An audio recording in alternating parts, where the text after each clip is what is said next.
It's like, oh, I want to pull off the latest off the shelf. I want to do this integration. And I'm always asking this of our team. It's like, well, who's asking for this? Like, that sounds cool. We want to do that stuff, but like, why? And one of our advisors, she's amazing. She's always like, but why? Like, she'll ask that 15 times and it's so annoying, but it's so true because each one gets down to the lower and lower part of the root of the question. And sometimes you walk away and go, I don't have a good answer for it. Well, then we're not doing it, right? So product, yes, but then there's also a consumer at the end of it, and there's distribution, and it just has to make sense. Welcome to Startups Decoded, the show that gets real about what it takes to build a successful startup. I'm Andy Walsh, 2 times exited founder, strategist, and your host. Each week, I talk with top founders, investors, and operators to unpack the plays that drive real traction, not just headlines. If you're building something bold, this is where you'll get the honest insights to scale with clarity and confidence. Let's keep growing together. Hit subscribe and share with your community. It would mean the world to me. Hello and welcome back to Startups Decoded. This is a podcast where we unpack the truths, the challenges, and the state of startups today. There's been a lot of change in 2025, and I'm fortunate to have Zoya Lehrer to join me talking about product and her business Orgo. Welcome to the show. I appreciate you having me, Andy. It's so topical. I can't open up anything from news to emails to conversations and not read something about product. It's changing so significantly in 2025. And today we're going to explore where you're at with your business Orgo. But I think we'll touch on a much broader themes as well, on everything that's happening, the opportunity that AI has created. But first, to give our listeners a bit of a backstory for yourself, I'd love to look at how you ended up starting your own business. Yeah, I appreciate that. Certainly. A great place to start would be, I always include this only because it now has come full circle and does play such a significant part in where I am today. But I did immigrate from the Ukraine with my mom when I was 9 years old. I cite that to say I lived in Brooklyn, New York, Coney Island, Brighton Beach in the early 90s at a time when, I always say music was great, culture was, kind of in its very, very prime. And I did not grow up through sport as part of that experience whatsoever. Just kind of like your absolute latchkey kid growing up in the city, kind of raising myself, to be honest. And so it was not until I moved to high school where I observed that, many of my peers were quite different. They had skills that I did not have. I mean, I just was like a rough and tumble kid from the city, and they grew up with sports and they played on teams and they had friends that they had grown up with. And it just was such a moment that stayed with me where I recall being like, wow, that's really special. That's a skill set that I would love for my kids to have when it comes their time. So now on the personal front, to just kind of round that out, I've got 3 daughters. Their ages are 10, 14, and 7. And we do all the sports. We do all the things. They swim year-round competitively, club soccer, club travel, club lacrosse, all the things that youth sports kind of represents these days. And so the very problem that I went after to solve is stemming from that experience. I'll pause on that. I'll bridge us into what kind of happened in between. I went to Rutgers, and so very much a New York, New Jersey girl, and I graduated with computer science and information technology degree. I put that to work immediately within financial services and banking, where I spent 20 years of my career in various used to be a developer very early on in my career, as a little bit QA, project management, and then that would eventually graduate over into leadership roles. I've done some M&A on both sides of the deal. I've IPO'd a MetLife deposit portfolio into Synchrony Financial as part of a chapter during that time in my late 20s, which was kind of a highlight. And then I left and voted myself off the island 2 years ago to go and start Orgo, which I'm sure we'll jump back into in just a little bit. But technologist by trade, not a sports person whatsoever. Now I'm very much a parent living a specific pain point that I felt compelled to solve with technology.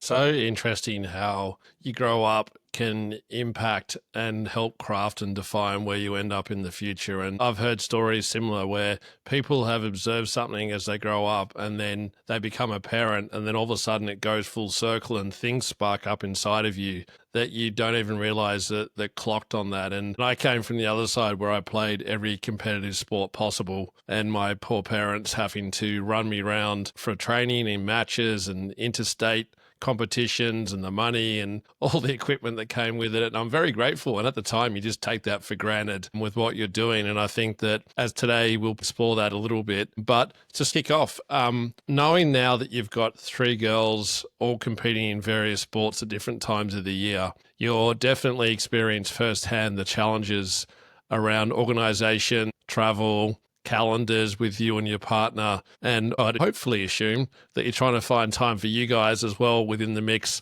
to have some time together without the kids. But to get started, what was the key insight? Where did that journey begin? For sure. So 2 years ago, I cited is when I kind of made the decision to leave corporate. It was not to leave for Orgo. Orgo was kind of this budding concept, this like nagging reminder that there was a pain of some sort, but never really materialized itself until a little bit later on. So I didn't know what was next, but I was kind of ready for it. And as I was exploring what potential other opportunities may entail, it was just this nagging observation that now that I've left corporate, what I'd always taken for granted was how seamless my job seemed at work, which is really ironic and kind of like unexpected to say because the roles are pretty big and they were fairly complex organizations, but I never felt the hardship of that. And yet now home, being focused on so much of what was happening then with the three, as you mentioned, kind of participating in very much the lifestyle that we were leading, I was like, this is painful.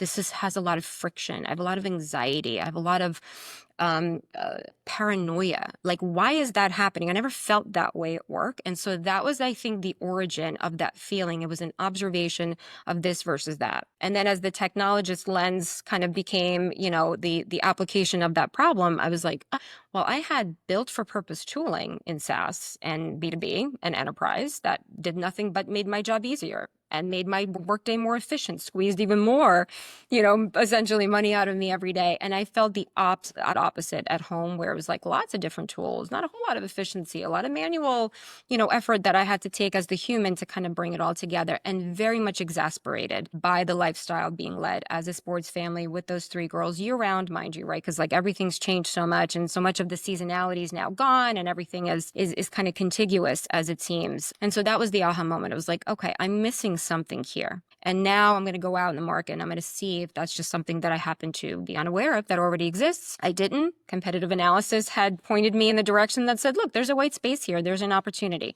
So it definitely stemmed from a personal realization. And I'm happy to dig into a little bit more as to what that feeling was, because it was very, very serious and started to impact the quality of the relationships that we had in the home overall. Yeah, and I've got an 11-year-old daughter as well, and her passions are on the arts, so it's drama and music, etc. So not the sport, but still the same thing. Like just today, picking her up from school, taking her to a drama lesson, waiting for that to finish, and then getting her back home. And I know the pressure that it can put on you. So to take the step into trying to create an easier solution for you to coordinate those things. And I would assume with other parents as well, if you're all going to the same place at the same time, how you connect with each other, it's probably a great place to set the foundation about what Orgo is and how it works to solve that problem. Happy to. So the verbiage was very indicative of the opportunity.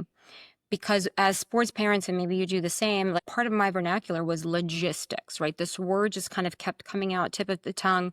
I'm like, why do we use that? Why is that so appropriate? I'm like, let me dig into that a little bit more. Well, logistics is the very core definition, is getting the right people to the right places on time. And where does that exist and where does that happen and where do we do that very well? Well, supply chain management. There's global systems that are designed to move people, places, things through time and space. And I'm like, how am I any different? Like, I'm delivering these kids, right, as UPS packages with points of handoffs that are so precise to the minute. I'm coordinating it exactly as you mentioned with carpool and other families and such. And this is happening every day at scale for the foreseeable 15 to 20 years that I'm a part of this parental journey, of this active parenting phase. I'm like, that's the missing piece here. I need greater complexity. I need a tool that can kind of keep up with bringing that together and demonstrating clarity and driving me through the day with confidence in a way that I was not able to find in other tools. So that was the original kind of hypothesis, is how can Orgo, which stands for Organization on the Go, achieve that? And so we got down to some pen and paper and some back of the napkin, designs. At that point, I already had a co-founding team of 3. It was myself, the founding developer, and our UX and product designer. And just the 2 of us kind of sat down and started to hash out like what an experience would entail. And we figured out that for us and for me, what would be most useful is to represent the event fully. Not as a game that is 3 to 4 p.m., which lives in traditional calendars, traditional team management tools, as just that isolated kind of duration of the core event, but everything else that surrounds it. To me, that's the true definition of logistics. It's the preparation time. It's the travel time to, travel back from. We don't float as unicorns. We have to travel through space and time as humans. Early arrivals, which in the case of whether it's drama, dance, sports, we have to arrive early for warm-ups, for changing, right? All these things that kind of like take us even further out from the actual start of the event. And then they are the drivers that are also participating. So who's driving to, who's driving back from, swapping the Monday with the Wednesday, and all those added complexities of coordination of the people. And forget about the things too, right? It's like, don't forget the bottle and the gear and the, where's the uniform and all those things. So if I can kind of bring that together was the original vision, and then serve up notifications that guide me through that. The phrase that came to mind at the point was ways of your day. Like, what does Waze do? It just guides you seamlessly, making a left turn, making a right turn. You're not like reconciling that against a map. You're just blindly trusting that the next right turn is going to lead you to your endpoint destination. So that was the original kind of concept of let's break down the event. Let's firstly recognize its full to end, full end-to-end components, break them down individually and start to drive notifications each step of the way. And then that way I'm just kind of on autopilot. Like I know where I'm going. I know who's doing what for whom. And then lastly, where are the real conflicts, the true overlaps that are otherwise unforeseen by, once again, the traditional calendar, which is like 3 to 4 p.m., 4 to 5, 3 to 4, 4 to 5. And you're like, great, back to back, no worries. We do this all the day on virtual call, but it's not the same in real life. I'm still driving from that previous place. I haven't handed off the prior, until I get to the next. So calling that out proactively and making sure that we as parents or whomever caregivers can negotiate on resolving that conflict was just a very early foundational kind of baseline value proposition that we envisioned. And that's effectively what we built. So that is what's in market today. It's interesting, and I think about, and this is probably pre-COVID, in New York City, just getting around for meetings. When meetings used to be primarily in person, I'd block the meeting in, but then you put in travel time, and New York City can be 15 minutes or it can be 45 minutes. You just don't know as well. So there's a lot of moving parts in that. So it makes a lot of practical sense. And it's also not lost on me as well. And I had Layla, another guest on the podcast, and we were talking about being a founder and having children. She's got 2 children and trying to juggle all of that as far as prioritization, being an active and engaged parent, partner, and being able to support your children, let alone run a startup as well. So what you talked about before, and I think it's probably a whole nother episode, the impact of children and logistics on mental health. And if you're adding a startup into that as well, which feels more intense than a traditional job, then I think there's something in that too, where what you're creating is self-fulfilling in 2 ways. 1, you solve the problem for yourself, and 2, you're able to create a business out of it, and you've got what I would imagine a group of people who are giving you dynamic feedback and validation every day of the week for every session that you go to with your kids. Absolutely, yes. It's not been difficult to find our ICP. We've known who they are and what they need and what journey that they're on, by way of a personal narration of that journey. That's a little bit of an unfair advantage that I have both as a technologist as well as the person who's exhibiting that problem and so desperately wants to solve it. But yes, of course, also getting diversity of thought and making sure that we're doing interviews. And we had an alpha test group. We had, call it beta. Now we've been, in market publicly for a little over a year now. And so feedback is everywhere and inputs are everywhere. They're very informative. And I do feel that we're kind of on a very straight path to what's next. It's a matter of then executing against it, which I'm sure is a whole other part of our conversation that I'm eager to get to relative to the state of the app and kind of the product journey that we've been on. But in terms of feedback and things, no shortage of inputs that we're finding finding. But one last point to head on that topic, you mentioned that you recalled your personal experience in New York. So obviously this is a human experience. This is a human problem. It's not unique to sports parents or, sports kids or anything like that. We recognize that this is a universal opportunity, but it is a go-to-market strategy and frankly, a marketing ploy for us to select a specific audience and a target market and become very intentional within it. And for us, that decision has been fairly early on as sports tech. We straddle FamTech and sports tech very closely. We've got inroads and great relationships that we maintain on both sides. And it's important to keep up with the trends and patterns of what's happening in both of those spaces because the family's singular, right? It doesn't matter what tech sector we put them into. The experience is human at the end of the day. But it's been interesting to kind of observe, this is a human problem, and yet it's very, very nuanced to another degree that, within the sports space and ecosystem, and how do we design into that and build into it intentionally and so forth. But it is a universal problem for sure. And I remember it so vividly because of the nature of how stressful it was. I had my in-laws visiting New York City, and I had my daughter who was 4, and we flew to Orlando, went to Disney World, and just getting our heads into the trip to the airport for all of us. I would assume that having someone that can give you some prompts and reminders and things, and even being proactive and going, well, traffic's actually getting a bit heavier. You probably need to leave 30 minutes before you plan to, and adjusting those things. But I could think of 1,000 use cases. But what I'm really fascinated on, and you just touched on that, our topic today is very much around future-proofing your product.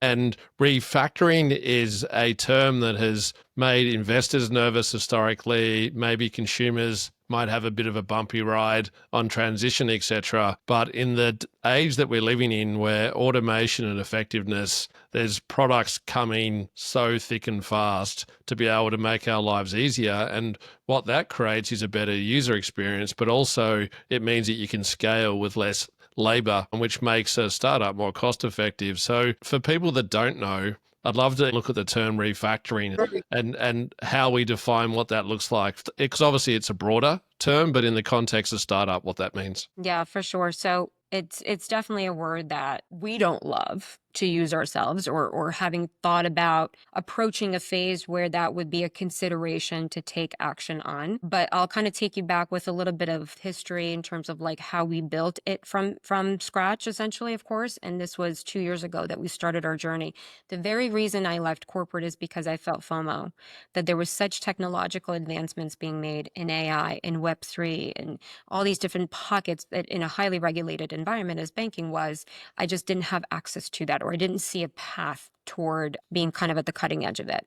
So now fast forward as a startup, we had to make some tough decisions, even though those tools were even back then, 2 years ago back then, were very much at our disposal, but they too came at a cost. Now we're bootstrapped, and we have been for the last, better part of most of the 2 years. We just raised a small angel round to accelerate the very road that we're on and have been. But previously and up until this point, very much bootstrapped. And the way that we did that was we onboarded co-founders that had the skills and were able to, via sweat equity, expend those skills toward dedicated time toward the product, et cetera. I myself am full-time. The rest of my co-founding team was moonlighting and still is. And so that's been the way that we got up off the ground. And so much of our decision-making, especially in those early days, was restricted by finances. We had to make decisions around like, wow, if it's hey, what's the next tier?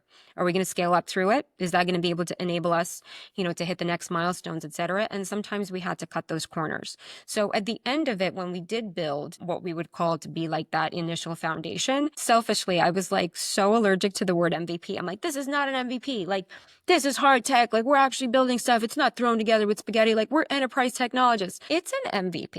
Okay. So there's definitely opportunities that we started to experience as more features needed to be added, as more demand came through, which we were happy to receive. But technically enabling that to be the case is very much constricted by the decisions that we made early on the platform. Security started to come up. We talked about data and privacy. Like, these are all very important considerations in a scale-up scenario that we were definitely starting to kind of work toward. And so now there's so many different tools, like Lovable is a great one. And, Andy, you and I spoke about this when we were kind of prepping for the session. Like, those are amazing. We did not have that 2 years ago when we were thinking about how do we transfer this back of the napkin, Figma design over to something that actually functions. That does exist now, but I caution it to say it's built for purpose for the phase that you're in. It still very much is an MVP, depending on what you're looking to accomplish, whether you're testing your hypothesis, you're just trying to figure out A versus B, right? Like who your audience is and what the product even is. We're like further along than that because we did our own experimentation on the MVP that we built. And now we're ready for more. We're thinking about API enablement, and we do not have the infrastructure set up to support that. That would be a huge lift with something that should be happening like that overnight, right? In this day and age. So it came to a point about 3 months ago where we made the decision to say, look, like we have a real clean line of sight into what's next, what we want to achieve, what market is waiting for us to do, what demand is coming into.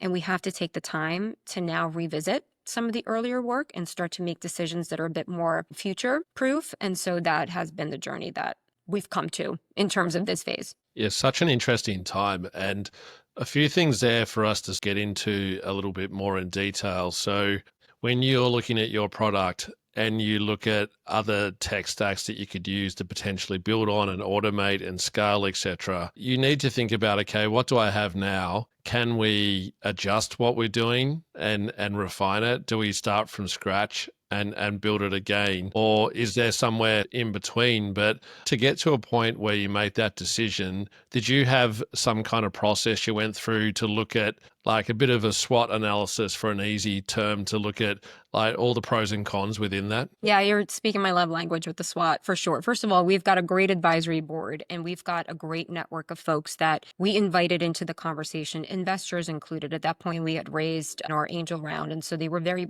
interested in like, what's the use of funds in this case, right? So if the answer is like, oh, I'm going to rewrite the app, that's not something that everybody would love to hear at this point, especially as you're looking to hit metrics and kind of get to the next milestone. But the balance and the striking of the balance between the existing versus the incremental leap that we would have to take and take advantage, frankly, of like the new tech that's been introduced was the fine line that we were walking. And so ultimately the partner that we found and we embarked upon this journey alongside had a ton of analysis that we had done with them to say, look, here's the current state.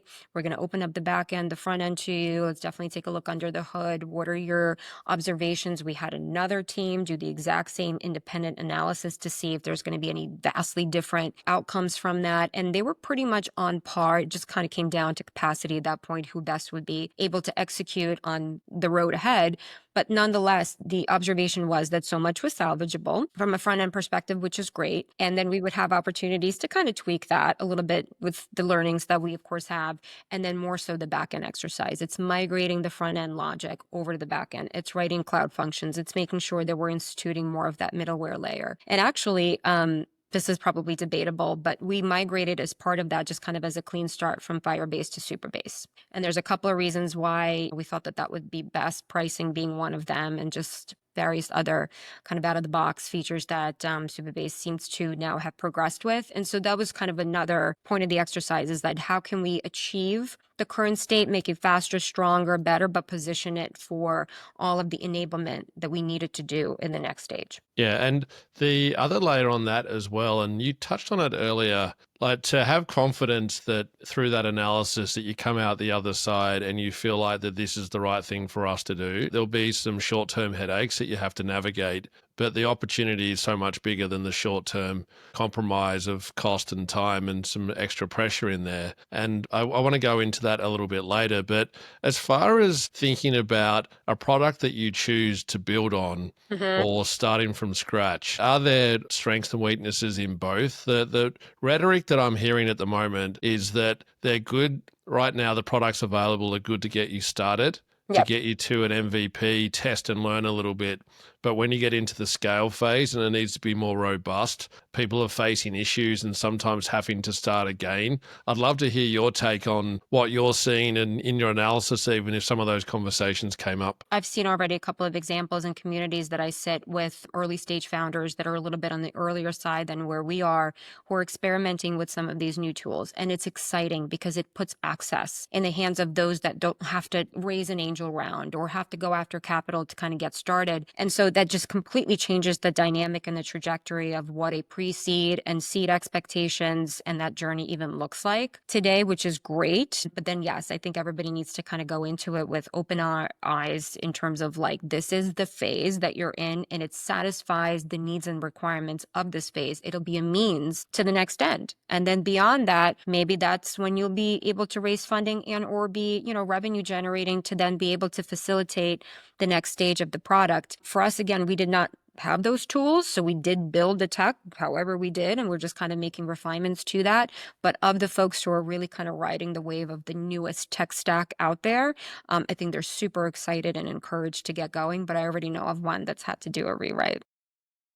Yeah, it's a tough call because the opportunity is obvious as far as automation and effectiveness and being able to grow extra revenue, be quicker on customer service. There's things that elevate the product and the brand concurrently around that. But the thing that people also need to keep very much front of mind is that a lot of those businesses, or pretty much all of them, are brand new as well. So they're building and they may be the product of choice right now, but whether they have enough revenue to sustain their operations, depending on their investment level, what their burn rate is, there's a lot of moving parts that as a founder, you would understand intimately in the sense of all the challenges that you face. So you're putting your faith and ultimately your commercial success Yep. of your product in the hands of somebody else. So within that decision, you have to be quite rigorous on due diligence, which you wouldn't do on an old established platform that you were using as far as financials and growth and runway of their company to back what you're doing. I love that point. It's so important. I almost feel like it was a blessing that we didn't have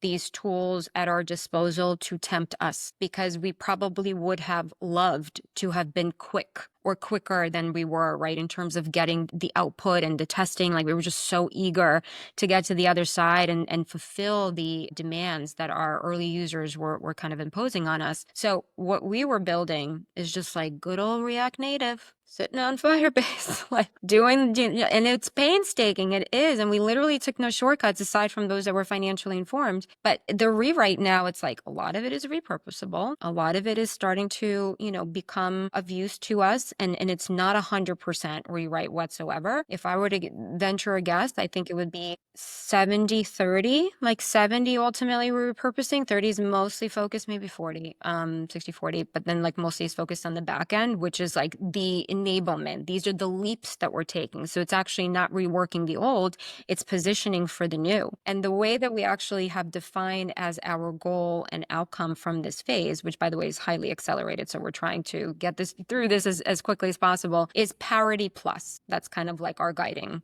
beacon. Parity being, what's in production today. We know we're getting some positive feedback on that, but the plus is the leap that we've been trying to take that was previously hindered by the then state that can now be more easily accomplished. And so that's what we want to demonstrate as part of this refactoring, is to be able to also demonstrate that leap that we've been so badly needing to take. Yeah, and the interesting part about it too is that in an age where someone can get to market much faster with a product and start getting revenue momentum, it's changed the dynamic for fundraising, being able to defend your product and I guess ultimately more competitive with what you're doing. I've heard of companies that are doing side products and using it like a sandpit to sandbox to be able to test and learn a little bit and play around with new technology before they roll it in, just to be cautious as well. And I look at DeepSeek. I heard a podcast the other day and ChatGPT have an API that you can use, and DeepSeek use that API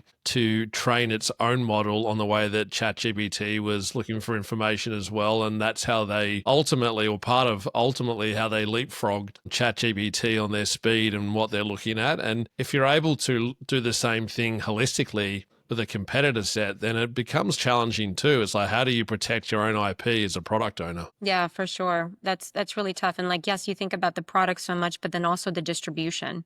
So like that's, as technologists, we're like, if we build it, they will come. So like, as much as we're having such a great conversation about the product itself, I'm always focused on the distribution. It's like, okay, well, who needs to know about it? How is it going to become meaningful and intentional within a space that is really tough to break into, that's super crowded, is very particular. Being sports tech is what I'm referring to, and famtech certainly as well. And then also has a really fickle consumer at the other end of it. So it's like thrice as nice of pain in this case. Like the consumer's super fickle, right? So I think that it's product, yes. It's competitive edge, yes. It's trying to keep up with all these trends. But at the end of the day, like if the consumer's not asking for anything fancy, and especially in the space that we are trying to design into, we're trying to be informed and be led by their needs, like real world boots on the ground, which is why I say so attuned to what's happening on the consumer side and not be swayed necessarily by what's happening on the tech side, because we can all become so tech obsessed. It's like, oh, I want to pull off the latest off the shelf. I want to do this integration. And I'm always asking this of our team. It's like, well, who's asking for this? Like, that sounds cool. We want to do that stuff, but like, why? And one of our advisors, she's amazing. She's always like, but why? Like she'll ask that 15 times and it's so annoying, but it's so true because each one gets down to the lower and lower part of the root of the question. And sometimes you walk away and go, I don't have a good answer for it. Well, then we're not doing it. Right. So product, yes, but then there's also a consumer at the end of it, and there's distribution. It just has to make sense. It's such a hot topic if you're a product owner within a startup. Validation is critical, but there's also a point when if you take on everything that you hear from your customer base, your product will become something that is for everyone and doesn't stand for anything, and it just dilutes the value. And it may change, but if you look historically, any products, the original features are the ones that retain people. It's what they're known for. And then new features are typically an acquisition strategy to get to market and say, hey, we launched this new feature. This is going to do X on top of what we already do. And it's a nice story to tell. And what you've created is that first mover advantage. And as a parent, like I'm always reluctant to change any system platform if it's working for me. So I'm hoping that that's going to be to your advantage as well. And the other side of that story, and it's relevant to touch on a little bit here, is that as a parent who's active in that space, that's frontline feedback on what you're doing and the value that you're adding is critical. Just by nature of being a parent, you're in this active field group all the time and getting insights. If you're a 22-year-old coming out of college and you're not a parent, like sure, you might have some good product skills, but those insights, like only parents know the realities of every little detail of just having the uniform clean to packing a bag to having snacks and water, like all the things that aren't even related to the actual activity itself and being there, but they're critical to get there. For sure, for sure. Like I said earlier, no shortage of feedback for what I love too is that like, because I do organic content and things, and at some point you got to shed your ego and just kind of get on video and do your videos and content and things. And so folks from town, from where I live, like kind of know that I'm working on this thing, and I don't pressure at all locally to be like, hey, local clubs, you got to use this or anything. So like they're organically kind of making their way over to us. But it was an amazing moment the other night. I was at a cross game and just saw a friend of mine who I hadn't seen in a while because, you know, founder life, I don't emerge. And the few times that I do, she like leapt into my arms and she's like, oh my God, it's so good to see you. And then she like waves over another friend who I didn't know she was from a neighboring town. And she's like, this is Orgo. This is Orgo, her. And so I'm like, great, I'll be Orgo I'll embody the brand, the product, etc. And then this other woman comes over. She's like, oh my God, I love this, blah, blah, blah. Immediate feedback. Real time. I didn't solicit it. I didn't look for it and pay for it and find it. It came to me. And so it's so interesting to just kind of be out there and just be open to that conversation. And so one of the biggest levers that I think just in the nature of the fact that like, I've been bootstrapped. I can't pay people to do this stuff. I've had to upskill so much on all of like the marketing aspect of it and the go-to-market piece. Social listening, being in all the socials, not only producing content, but also listening with what other creators who are in this space, who are reaching this very audience, how are they communicating? What's their tone? What's their message? Is it through humor? Is it through pain? Is it both? And just really understanding that landscape was like a whole bunch of time that I dedicate a day to just either engage and or constantly consume that. So I'm very much in tune both with, you know, the parents themselves and the experience, but also like what's being said as part of the broader experience that is. And so that's another part of, you know, what we would hope to be also, you know, an unfair advantage, if you will, where it's the tech piece, hopefully, yes, but it's also just being super in tune with the community and the target audience that we're trying to reach. I've heard a couple of VCs say that one of the things they look favorably on for a founder is right through to Series C is that the CEO or co-founders maintain contact with early customers, and the ability to get first-hand feedback is critical. Otherwise, it can get diluted and adapted as it passes through your team. But being able to nurture those early relationships of people that supported you when you were probably a broken product and had good intentions, but weren't quite what you were meant to be. So I think that is a conversation that should be ongoing. And I guess taking that feedback and then turning it into where you go, like that challenge as a parent is not going to change anytime soon unless someone invents a way to become a unicorn, as you say, and just immediately move from one position to another magically, which would make life much easier. But I think the future is obviously changing so rapidly. So for you now building the new product, taking that consumer feedback, but then also looking at technology that opens up either new features or something within your product, what does that combination look like for you as far as auditing new tech and what's relevant for you to plug in to fit that customer need? For sure. One example that I would cite specifically that we kind of took a pretty strong stance on is AI. We said, okay, every investor is going to want to hear it. Every deck needs to have it. It's the one thing that's going to give us inroads into capital at this really tough stage. And even though that was the very strong pull, and to some extent very much still is, we went the opposite way. We said, we're not going to make mention of anything AI. In fact, we're not going to build anything upon AI. Slow, painstakingly. We're going to do it the old school way. Call me old school. Like, it just has to stand on its own. ChatGPT closes tomorrow. To your very good point earlier, doesn't impact my life at all, doesn't impact my business, right? So that was kind of the hedge that we applied early on in making those decisions. AI was a great example on that. We said, we'll get there. There's going to be multiple use cases, and we're closer now than ever to implement them where they're going to make sense, and they're going to feel like magic, and they're going to seem super creative and logical. But doing that too soon and doing it on a foundation or as a foundation, God forbid, that's not a decision from an enterprise-minded team that we ultimately assembled is like that's not the start that we had. So we had to make that really tough call. And like every investor conversation I would have, be like, what about AI? And I'm like, well, it's assumed, it's implied. Like, of course, it'll be in the back and it'll be agentic and all these things that, we'll be doing and very much soon about to start. But the consumer is not asking for it in that explicit way. Now, do I want to use it on the back end to enable some other feature acquisition wise or service wise to create that magical moment? Absolutely. But like that's under the hood type stuff. So, call me a little bit, yes, old school or whatever, but I tread lightly just knowing the market that we're going into. This is not SaaS. This is not your next, automation marketing engine, blah, blah, blah. Like we're talking with everyday consumers who are reticent in terms of introducing perhaps AI into their home in a way that doesn't already exist. That may not be another thing to add that to that list, and certainly not do that at a time that doesn't make sense for us product-wise. So we're getting there soon, but not quite yet.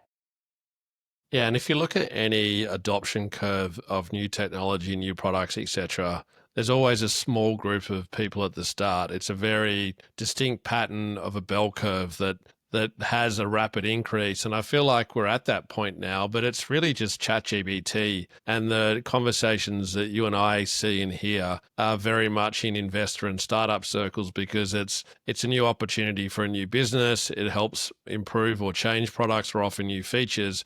But for the mass population, like AI can still feel like something that is risky, they don't know much about, and they're cautious about it. So in consumer comms, like talking like AI front and center can sometimes also create Agreed. risk as far as acquisition and trial on the product. Agreed. We took a very strong stance in that, both in our branding, in our vernacular, in investor facing, certainly consumer facing. You will not find the word AI unless I've not done a very good job of auditing what we say and where. Maybe in the very early days, we may have been alluding to it. But yeah, it's got to stand on its own, at least for the foundation. And then you could do a whole bunch of bells and whistles on top of it, but not at first, at least for us. Yeah, and I remember the days of going through website builds and remember when Flash became really popular and people learned to code on Flash, and then all of a sudden Flash stopped working on certain things and it disappeared. Within that, I don't think consumers cared too much about whether it was on Flash or HTML or whatever else it was using at the time to be built. And I think for today, as long as it does what it says it does, but gets even more intuitive and faster, etc. It's the product experience ultimately that people are buying into. And the And the AI value. is, yeah, totally. It's like, does this help me? Yes. Is it got AI? I don't know. It doesn't really bother me. And I maybe a sweeping statement, but my instinct right now that where the world is at, and particularly with parents who are typically slower to adapt new technology than your Gen Zs of the world. The last part I want to touch on here for today is around budgeting and pricing. Right now, there's a lot of platforms that are doing free trials or discounted rates, or it could be full price. And there's certain costs on GPT that are coming down as they can process and learn and train more. Things are faster and easier, but it's also an unknown as well. And if you're choosing a new platform for your product, there's a risk around pricing and margins, and it changes your whole cash flow. Was that something that you interrogated as well in your scope? My God, capital efficiency is the name of our game from day one. So bootstrapped aside, yes, but then just kind of having the discipline overall. I've led like really large P&Ls and managed, large tech teams with money that wasn't mine necessarily, was the organizations. And now it's even much more of a, scrutinous lens that's being applied to it. Like our financial model is to the day. Like I watch our account, anything that hits it on a daily, monthly basis, like it is definitely something that we're watching like a hawk. But again, it's very attractive to be like, wow, look at this offer. I got into the startup program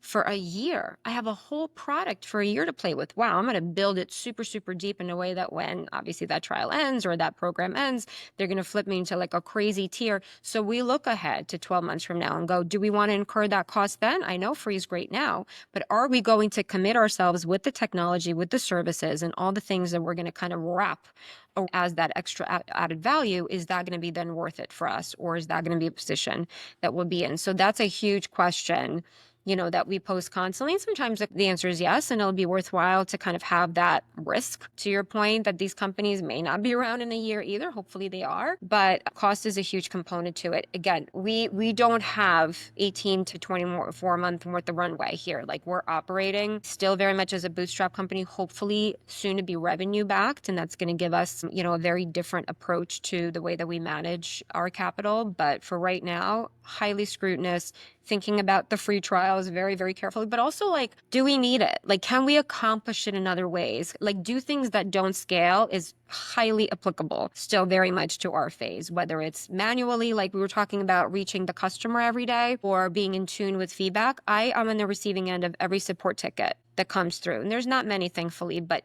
we actually even introduced this notion of like, add a feature, request a feature, and made that very visible within the experience. And those requests come through. I take it a golden opportunity to respond to every single one of those personally, hook them right in and be like, oh my God, thank you for your wonderful feedback. That's on our list as well. Let me ask you some more questions. Let me kick you over into our UX and product designers so you can start to like have an interview with them, etc. So the point is that like, there's things that are being done that do not scale that, yes, we can hook various other tech solutions to. But again, coming back to the question of, but why?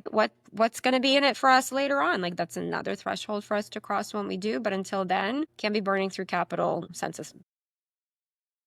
Yeah, I have a couple of advisor roles and people that are building various types of products. And the advice I give to them is think about it as a stopgap solution. And it might be the more cautious approach is what are all the plugins that you can do right now to optimize everything from communications with customers to campaigns, tracking, reporting, all the things that burn hours in your week. But being able to say, okay, let's trial this and see where it goes, but not quite double down on an option yet that is your partner for life. But, if you went the other side and you're more aggressive, you could go, well, I'm going to double down on this because it allows me to grow faster, get an audience faster, etc. If they're not around in a year, I'll deal with that then, but I want market share. So two different ways. But my advice right now, until I'm proven otherwise, is to use the plugins, do everything else around what you're doing, retain the integrity, and continue doing what you're doing and test and learn until you get to a point where you feel more confident.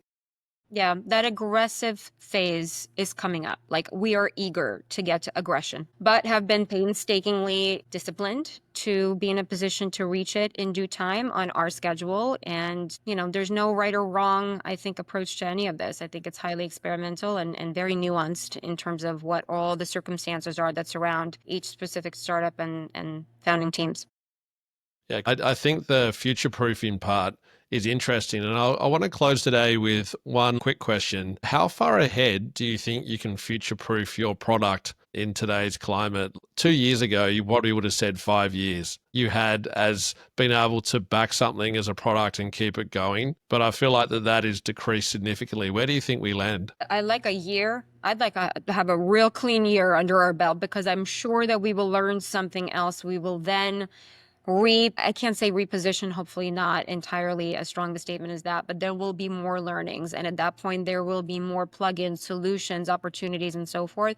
That's the nature of software development, highly iterative, now at the speed of, light as in the case already. 5 years is like not even, feasible at this point. So I'd like a good, clean year. Let's see what this refactoring is going to position us for, and then we'll go from there. Perfect. And to close today, obviously parents out there, give Orgo a try, but anything else that you're doing at the moment, fundraising, obviously product trial and testing, etc. How can people reach out to you? Yeah, I appreciate that. I'm extremely annoyingly visible on LinkedIn. I may be in your feed daily, if not a couple of times a week. So please find me there, Zoya Lehrer at LinkedIn. Company page is Orgo. We're across other channels as well. Just kind of trying. We're appearing. We're going to get more aggressive in those as well. But we've got Instagram. You can find us at Orgo app, and Zoya Lehrer also on Instagram there as well. And the website is www.orgohq.com. And hopefully it's explanatory enough where you can see exactly what the product does and if it's fit for you. Perfect. And I'll put all those links and contacts in the show notes. I really appreciate you making time today. It's been so insightful and great advice there for founders at different stages as far as how they start now or how they refactor for the future too. So Zoya, thank you so much for joining. Thank you so much, Andy, for having me. Thanks for listening to Startups Decoded. If today's conversation helped you think differently, share it with a founder in your network. And don't forget to subscribe for real-world startup insights every week. We really value your support. If you're interested in partnering with us, email hello@startupsdecoded.com. I'm Andy Walsh. I'll see you next week.